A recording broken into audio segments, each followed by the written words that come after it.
Hi, friends. I'm Zach. I'm Mitch. And we are an excellent little podcast. Presenting you a little movie podcast starring Zach and Mitch. Wait, we're doing a podcast? We are doing a podcast, and this time, Zach, we have a T-Rex.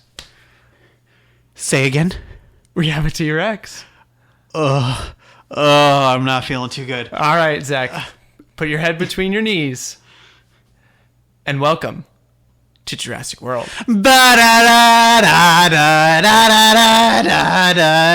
John Williams is the best. But he's not in this one. I think it's Michael Giacchino. Michael Giacchino, yes, his spiritual successor.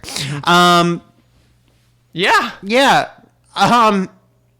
So I kind of want to say that was actually just flat out say it. It's probably one of the brighter spots of the movie. So but it's fine. It's great. We're talking about Jurassic World Dominion, the 6th film in the Jurassic Park franchise, but the 3rd and final film in the Jurassic World trilogy. Yes.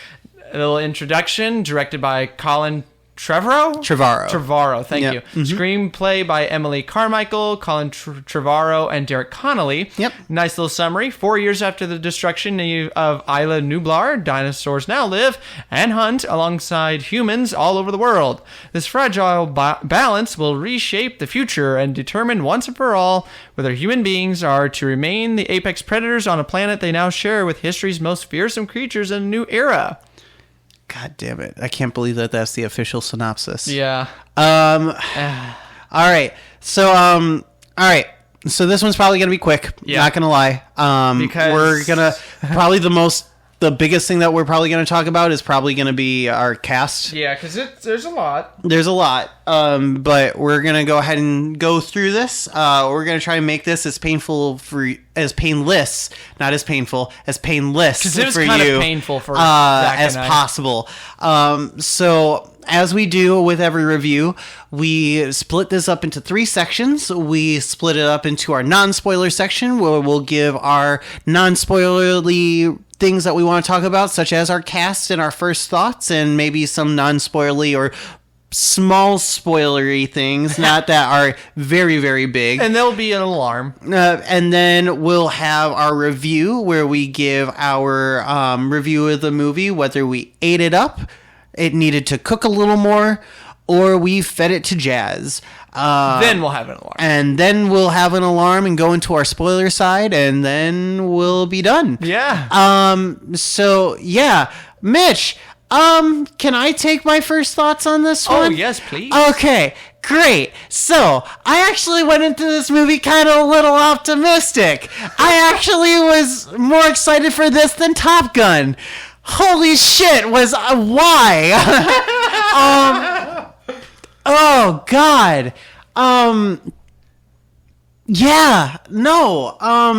So Fallen Kingdom, I was not the biggest fan of, but I was like, they can turn it around, maybe. Jurassic World was really actually kind of good. It was a step up in the right direction. And then Fallen Kingdom was kind of but I felt like they could move on because they left with a really damn good premise and set up a really good idea for their finale. And they announced something really cool. Yes. With the second trailer. With the second trailer, we were going to get our legacy characters back. Like, all of them, pretty much. Well, we had already seen Ian Malcolm in Fallen Kingdom, but we were going to get Dr. Alan Grant and our friend Ellie Sattler. So we were going to have, the trifecta back.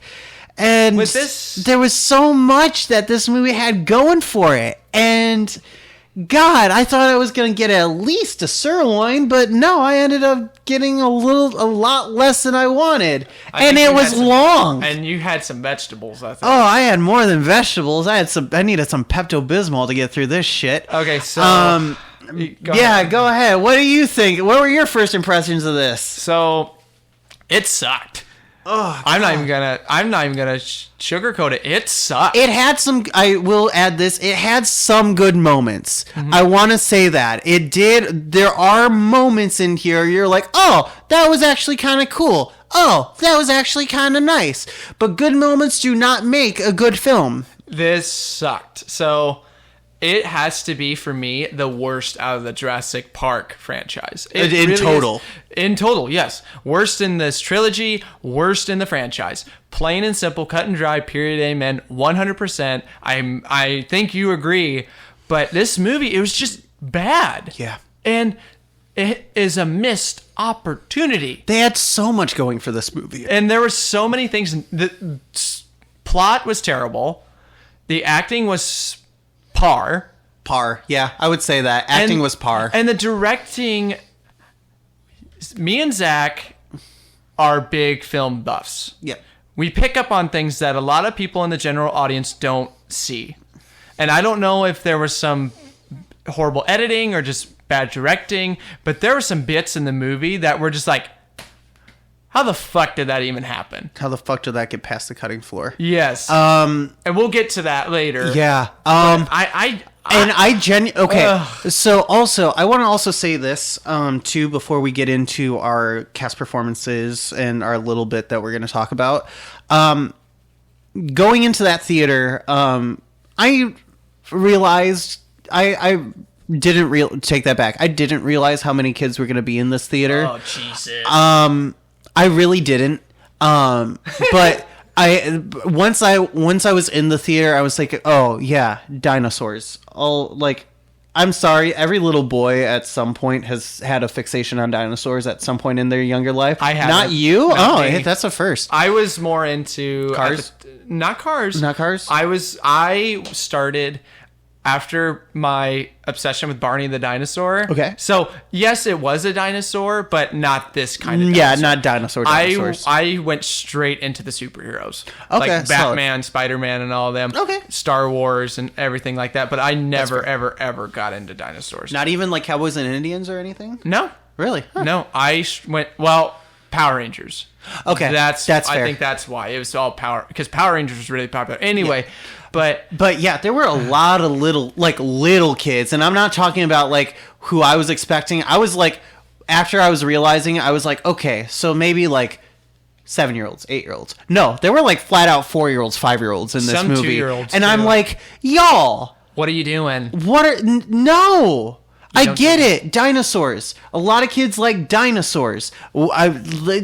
Seeing dinosaurs on screen make me feel like a kid. But, y'all. So many potty breaks. Jurassic Park is borderline a horror film. Mm-hmm. It's borderline it. Why the front door are you taking your kids to a horror film like this? There was a point where Zach and I did not get 10 minutes without having some family coming past us because their kid had to go to the bathroom. Mom had to refill her popcorn, and then the kid had to refill their drink. Then they had to go to the bathroom again. Then another kid, and the dad of the same family had to go to the bathroom. It was all in the span of like 15, then 30 minutes, then 45 minutes. It was like in 15-minute rotations, and it was getting really fucking old. Well, not just that. There was a party 2 rows behind us that they had a 2-year-old. Mm-hmm. And she was crying literally the entire last act. Yeah. And the dad was telling her, shut up. I don't know how many times. There was one. Okay. Note to parents. When you go to see a movie, okay, maybe going to the bathroom once and letting your kids go to the bathroom once, that's fine. I've had to step out of a theater to go to the bathroom. Sometimes it's an emergency. Yeah. Totally get it. But at the same time, you're like once, and that's it for a movie theater. You're not at your house. Yeah. You are walking past multiple people multiple times. That is just rude at that point. Mm-hmm. And then for the kid that was talking behind us, okay, if you are telling your kid to shut up multiple times, I get it. We were in the Dolby Theater. No, we weren't in the Dolby Theater. We were in a bigger theater, but we didn't. It's technically not more expensive than any other price. I get it. You spent money on this film. And it was a matinee. You spent money on this film. I get it. And ticket prices are getting pretty big, especially for a tourist place like Disney Springs. But if you're constantly telling your kid to shut up, you need to take your kid out of the theater. Yeah. Do not. If you tell your kid to be quiet more than twice, you take them out of the theater. I don't care how much you spent money on this film. I don't care where it's at in the film. It could be the fucking end of Avengers Endgame and Cap is about to say Avengers Assemble. I don't give a shit. You get them out. So I'm not gonna lie, I may have been that kid once or twice, but it wasn't because of like, oh, I was scared or oh, I needed attention or something.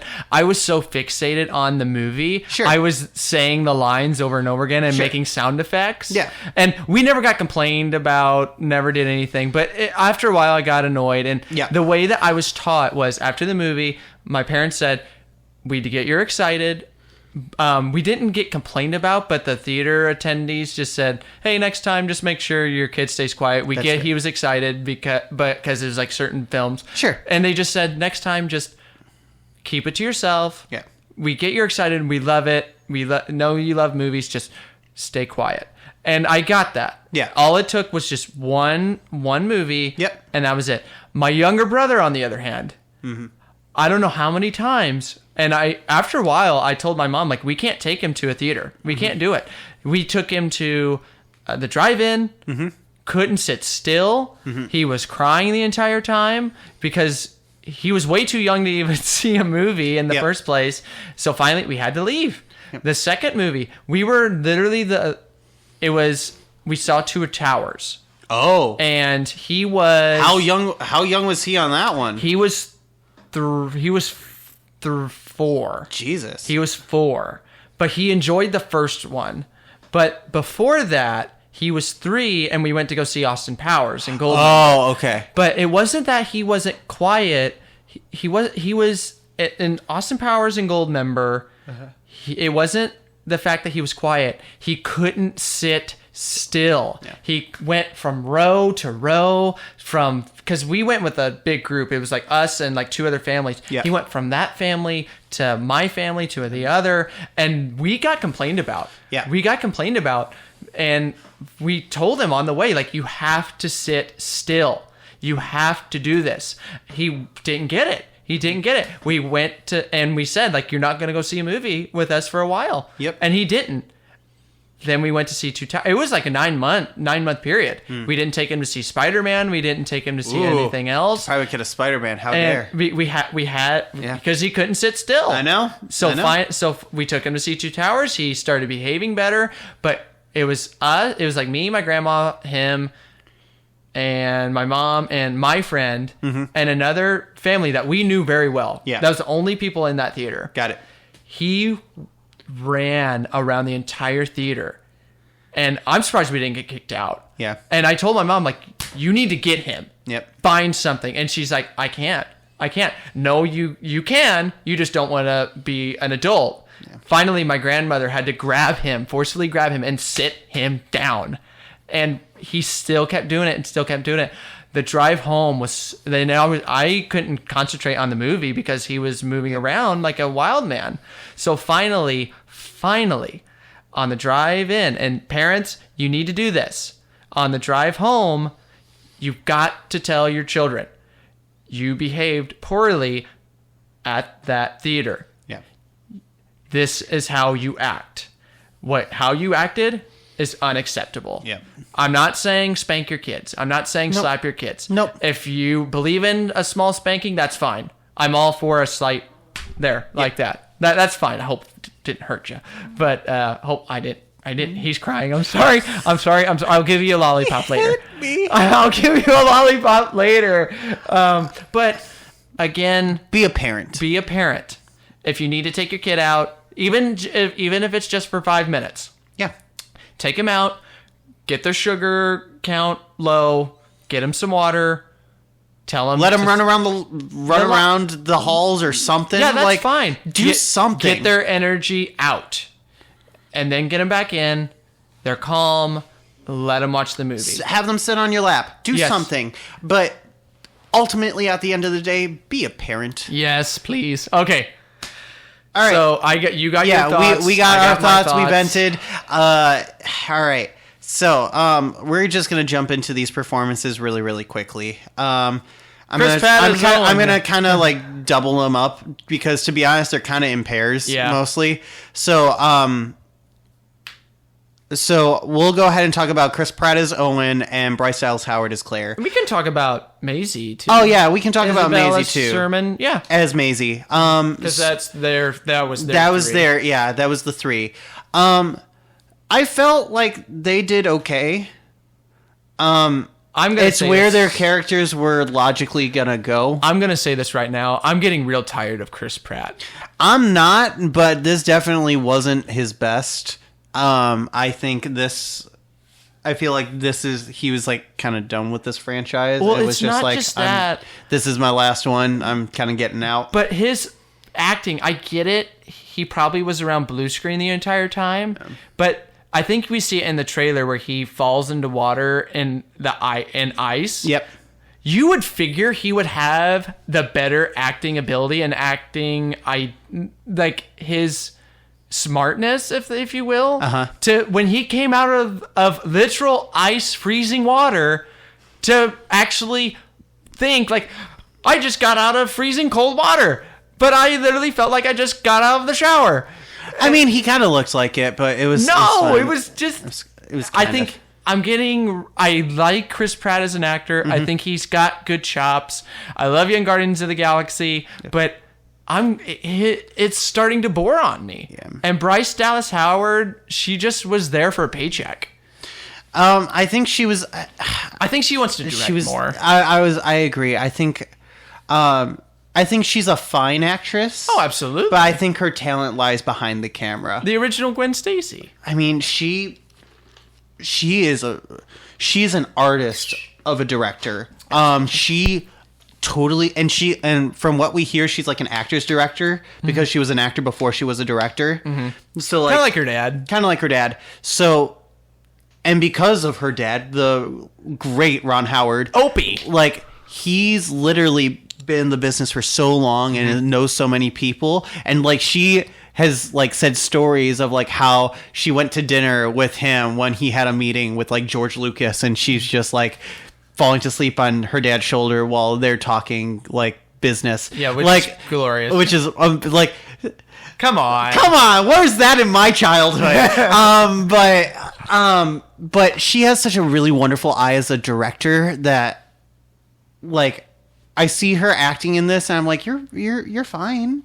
Am I in a AAA like action Hollywood franchise? thriller? No. But am I possibly going to direct a Marvel film? No. But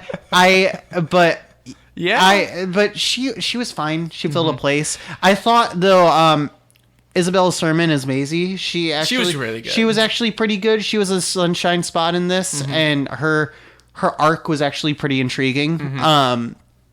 Very nice. Very nice. Yeah. What do you think about all those three? Done with Chris Pratt. Yep. I know he's been a little controversial behind the scenes, which I'm not going to get into. But I just... We've seen this stuff from Chris Pratt before. That's fair. Over and over again. It's the same shit, just different day/franchise. Bryce Dallas Howard, she's trying. But it's just this movie had nothing for them to do. Yeah. And we'll get on to that specific point after we talk about the cast. Now let's get to the original three. Yeah. With Laura Dern as Ellie, Sam Neill as Alan Grant, and Jeff Goldblum as Ian. So Laura Dern and Sam Neill, for me, disappointing. They were okay. Very disappointing. They seemed the most like their characters since Jurassic Park, I will say. And seeing them sometimes on screen together did bring a smile to my face. Oh, yeah. Especially when all three of them were on screen together. And they weren't together often. They weren't together often, but when they were all together... Well, okay. Laura Dern and Sam Neill were usually together. They were together. Jeff Goldblum was kind of going in and out. But, Jeff Goldblum. But the two, Laura Dern and Sam Neill, they're... I thought that they were. I thought they did better than Chris and Bryce Dallas Howard. I will agree. But again, not much better. It's the best thing that they've done with either of their characters again since Jurassic Park.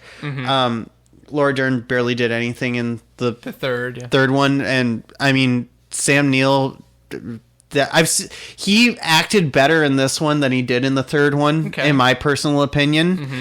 But again, they did their best in the first one. But Jeff Goldblum. I'm not gonna lie. If there's a saving grace in this entire fucking film, it's Jeff Goldblum, and that is fucking it. Okay, with the exception of Maisie. So it's important here to stay positive. Because it's fucking Jeff Goldblum just being Jeff Goldblum. I'm sorry, that's what Ian Malcolm is. It's an amalgamation of Jeff Goldblum, and it's so fucking glorious. I know everybody and their fucking dog. No offense to you, Jazz. I love you, buddy. I know how everybody in the Midwest is obsessed with Chuck Norris. Yeah. And how he has that one look and one phrase like, oh, so rattlesnake bit Chuck Norris, and 3 days after later, 3 days of painful, agonizing torture, the rattlesnake finally died. I think I'm gonna start a trend with Jeff Goldblum taking over Chuck Norris's stuff. Sexy Jeff Goldblum. Yeah, because Jeff Goldblum, I swear to God, every time he opens his mouth in this movie, it's gold. It's literally Jeff Goldblum. It's fucking gold. And even when he calls the bad guy a vicious rat bastard, I had a smile on my face. I'm just like, Jeff, you vicious rat bastard. Yeah, that's I was like, what he said. You pretentious rat bastard. I was like, I love you, dude. You keep being you. Time, I'm just like, Jeff Goldblum, you literally are the Grandmaster. Yeah. He really was. And then, so we're gonna group these next two together, and then we're gonna save the last one for last because I have, to be honest, probably the most to say about our last one. Okay. So the next two are DeWanda Wise, who played Kayla, the pilot. She was fine. She was fine. And I'm so sorry, dude. Yeah, he's done a lot lately. Yeah. Mamoudou Athey as Ramses. Yeah. He was a bright spot. Okay, here's the thing. Both these two actors I felt like were fine. Yeah, they were fine. However, I feel like while Kayla was fine and she did the best with they didn't give her character a whole lot to do. Mm-hmm. They gave Mamanu a lot more to do. However, his dialogue was all crap. Yeah. All of the dialogue they had for his character was absolute crap. Well, the majority, and he tried all the cast, yes. Specifically our next one too. But Mamadou, I feel like, was the one that tried to turn it around the hardest, but just couldn't inch it because he wasn't a legacy character, so you couldn't give him a pass for some of it. But he did try his hardest, so I will give him points for that. What did you think about those two? They were fine. I really can't say much because the movie itself was just so poor. Yeah. And I think you fell asleep at the beginning. I think a little bit. I might have winked a wink or two, but it was very short. Like I maybe dozed like 2-3 minutes in the beginning. So that's the end of the cast, except for one person, and you wanted to take this. Oh yeah, okay. Dotson, we got Dotson here. See, no one cares. Yeah, no one gives a shit because holy shit. This actor I actually kind of enjoy. So when I saw him appear on screen for the first part, because I actually very much enjoyed the first intro to this movie was like a YouTube news clip, which I thought was kind of interesting and awesome. And when he showed up on screen, I was like, oh, this actor's in this? It's solid. Yeah, Let's get it. He plays he basically plays it like he's the CEO of Biosyn, which is he basically plays it as Mark Zuckerberg or as Steve Jobs, or Elon Musk, Elon Musk, like the very recluse CEO. That's just quirky. Yeah. And it fucking doesn't play at all. No, it's bad. I think it's both a combination of the actor and the writing. Yeah. Very poor acting decisions and very poor writing. Just amalgamized into a very shit part. God. And it's fitting that he had shit sprayed on him at multiple times throughout this movie. No, you didn't. I redirected dare. because he earns whatever the front door came to that character. Okay, so- because oh god. We're done with the cast. Yeah, we're done with the cast. Okay, let's get on to, I feel like, what is the biggest issue with this movie besides the mediocre writing and the so-so performances. And how long it was. And how long it was, because it fucking dragged. Yeah. It almost... I know we said that 355 is the worst movie we've seen so far this year. And it still is... It still is the 355 for me. This one, though, is a close second. The only reason why this one ekes out for me is because it has some Jeff Goldblum and it has some legacy characters and fulfills some story plots. There are so many people, like my mom included, that were so excited for this movie because of the legacy characters. Yep. Like my mom, I saw her at the Super Bowl. During the Super Bowl, she came to visit. Yeah. She said, "Oh, it's going to be so good. It's going to make so much money. It's going to take over so many things just because of those three." And I go, "Mom, have you seen Fallen Kingdom?" She goes, "Yeah, I enjoyed it. It had Jeff Goldblum." I'm like, "Mom, I hadn't seen it yet." Okay. But I told her, I go, "Mom, no one wants to see this movie." Yeah. And even though it's making a decent amount of money. It made a decent amount so far. As of recording, it's made $137 million as of Saturday. Worldwide. Yeah, but worldwide, which is also a disappointment. I do not see this movie having legs. No, especially after the word of mouth that it's getting. It dropped from an 88%. I don't take Rotten Tomatoes scores very seriously. Neither. I rarely do. But when a Rotten Tomatoes score drops from an 88 to a 33, there's an issue with the film. But so two different films crammed together. So I feel like the biggest issue with this movie is that there's literally two films going on at once. You have the Chris Pratt, Maisie, and Bryce Dallas Howard arc, which was very action-packed. which was action-packed, which it was a borderline like a roller coaster.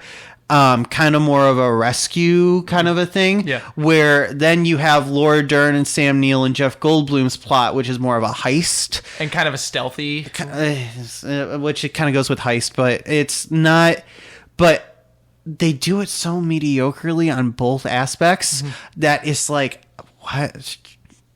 I don't care. The only one that, like, out of the two, I was more interested in the legacy characters arc than I was of Chris Pratt and Bryce Dallas Howard's arc.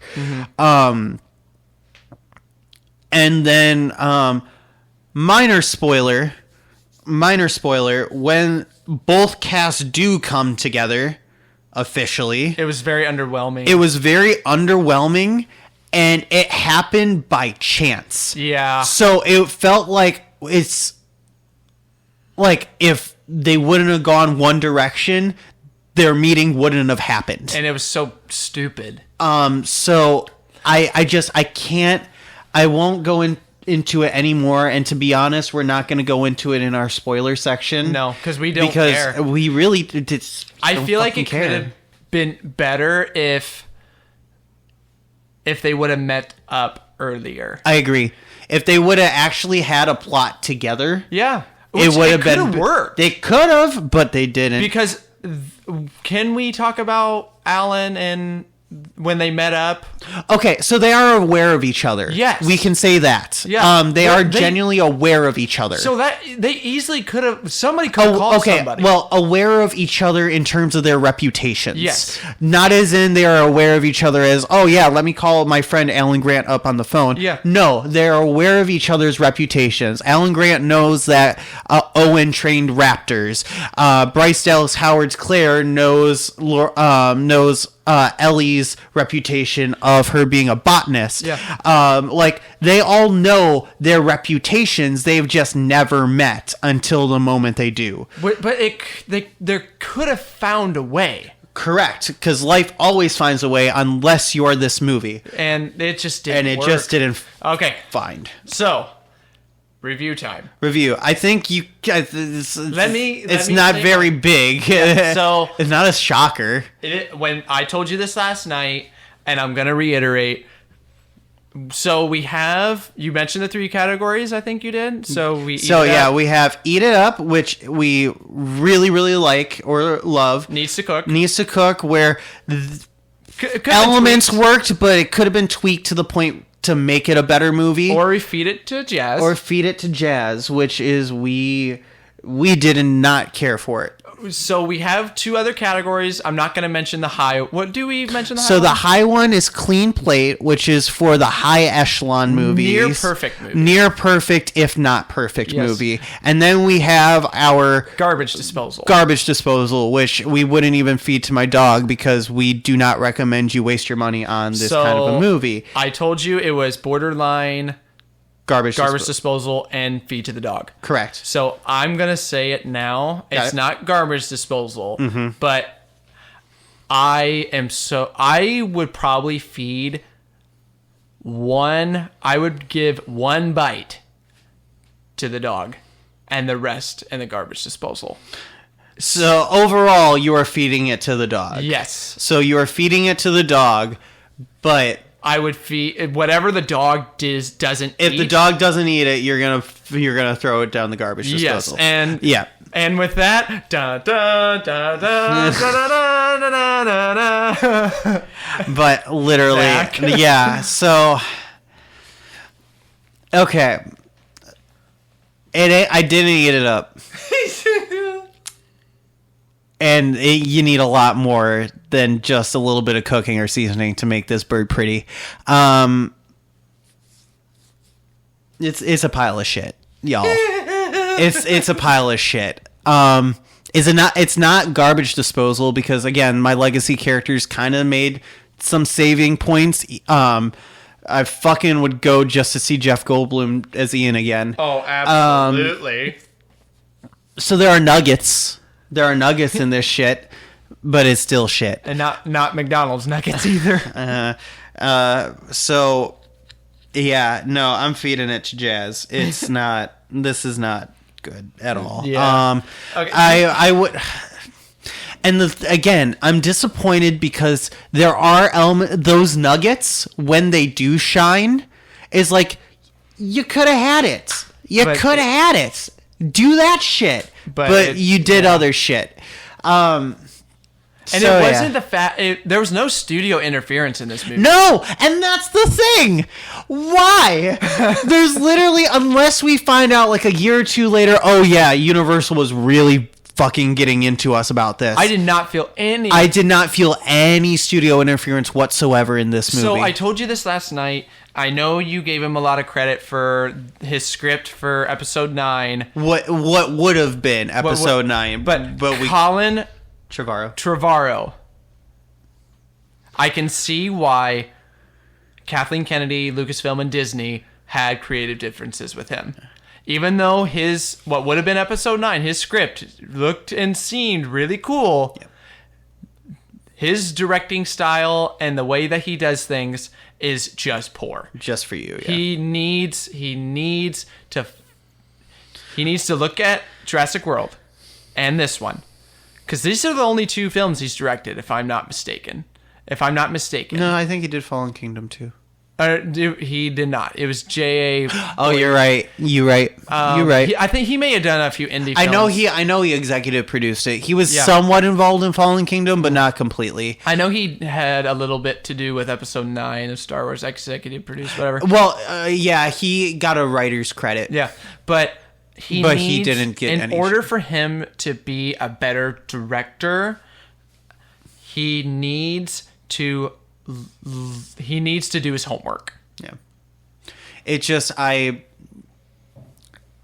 am a decent fan of Colin Trevorrow. I think he's okay. I'm not as much of a stickler as you are with him, but yeah, no.